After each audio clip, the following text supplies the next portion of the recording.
Welcome to Wildcat Gameday Preview for the Week 7 of the NCAA college football season. With Isaac Peng, I'm Leyton Jackson. The Northwestern Wildcats devoured the University of Louisiana Monroe Warhawks last Saturday with a 42-7 win. Isaac, what made last week such a dominant victory for the Wildcats? Well, Leyton, the Cats simply dominated by both land and air. 3 passing touchdowns for quarterback Preston Stone, coupled with running back Caleb Komalafe's 2 touchdowns on the ground, were just too much for the Warhawk defense to withstand. And Stone's proficiency with his legs was certainly a factor in this one. 5 rushes for 49 yards is something we haven't seen much of him from this season. In fact, he's been negative on the ground when taking it on his own in half of the games prior. Fueled by Stone's out-of-the-blue rushing talent and threats at every point of the attack, the Cats scored once and never looked back. The question is, can they keep up this level of offensive production? Well, Isaac, they hope to do just that in the coming week as they take on a Big Ten opponent on the road at Penn State. Previously ranked number 2 in the Associated Press preseason poll, Penn State suffered a 37-42 upset against UCLA just last week.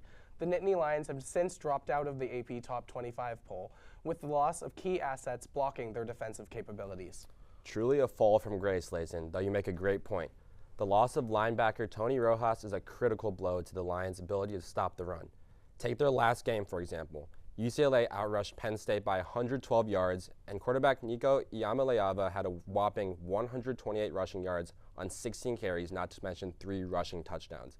The Lions' defense essentially allowed the Bruin quarterback to operate as a pseudo-running back, and an uber-efficient one at that.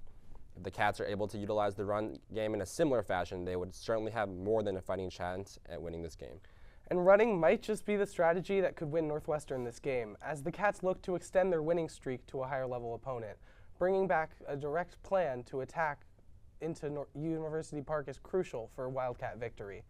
If you're David Braun, how are you formulating that strategy this week to take down those Nittany Lions? Look, I don't think we need to overcomplicate things at all. UCLA exposed a glaring weakness last week, and that weakness has not been addressed. Run the ball, run the ball, run the ball. One thing the blue and white do well is limiting yards through the air, just 5.4 yards per passing attempt, which ranks 12th best in the nation. And seeing how Caleb Komalafe has been a consistent contributor for the Cats so far this season, as well as Penn State's rank of 87th in the country defending the run, I think a ground attack looks like the way to go.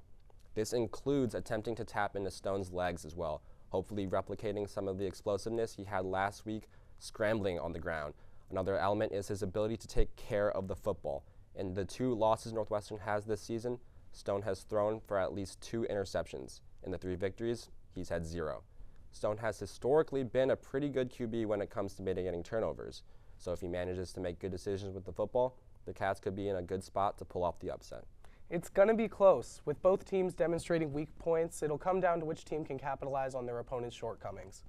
While Penn State's missing those key defenders, they can still find a win if they focus rushing plays to running back Katron Allen and find consistent scores by outpassing the Cats. I think we'll see a low-scoring 17-14 win for the Lions, breaking the recent Wildcat streak at home.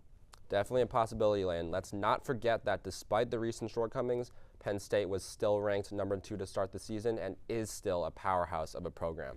Additionally, the Skiers Cats have yet to play in a venue anywhere near as electric as the legendary Beaver Stadium, so the support of the fans down in the Happy Valley will almost certainly make an impact on the game's outcome. That being said, I do think Penn State bounces back, snaps their 2-game losing streak, winning 21-7. And that's going to end this week's episode of Wildcat Gameday Preview. For Isaac Peng, I'm Leyton Jackson saying goodbye and go Cats.